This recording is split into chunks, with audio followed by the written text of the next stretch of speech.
మరొక వైపు lily college కి రెడీ అవుతూ ఉంటుంది. తనకి ఎవరూ లేరు. చిన్నప్పటి నుంచి ఒక అనాథాశ్రమంలో పెరుగుతుంది. ఒక చర్చ్ ఫాదర్ సహాయంతో చదువుకుంటూ ఉంటుంది. అలాగే పార్ట్ టైం వర్క్ కూడా చేసుకుంటూ ఉంటుంది.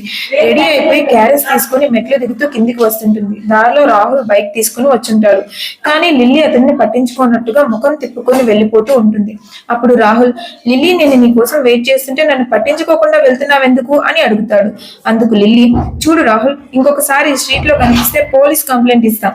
నీకెన్నిసార్లు చెప్పాలి నా వెంట రావద్దని అని వార్నింగ్ ఇచ్చి తన స్కూటీలో కాలేజ్ కి వెళ్తుంది. ఈలోగా ఎస్ఐ సురేష్ ఎంక్వైరీ కోసం హాస్పిటల్ కి వెళ్తాడు. కానిస్టేబుల్ వాసు ఆల్రెడీ హాస్పిటల్లో ఉంటాడు. అప్పుడు ఎస్ఐ వాసుతో, లేచాడా వాడు అని అంటాడు.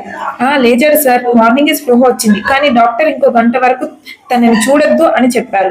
సో మనం కాసేపు వెయిట్ చేస్తే బాగుంటుంది అంటాడు. అప్పుడు సురేష్, ఇంకా గంట ఏంటయ్యా, పైనుంచి ప్రెజర్ పెరుగుతుంది, మీడియా వాళ్ళు చంపుతున్నారు, ఏదో త్వరగా చూడండి అని వాళ్ళని కసిరి పక్కకి వచ్చి మనసులో ఇలా మాట్లాడుకుంటూ ఉంటాడు. అయినా వీడు ఆ టైంలో అక్కడ ఎందుకున్నాడు? వీడు ఒక్కడే ఉన్నాడా, లేక ఇంకెవరైనా ఉన్నారా? లీవ్ హర్ అంటే ఎవరిని వదిలేయమని?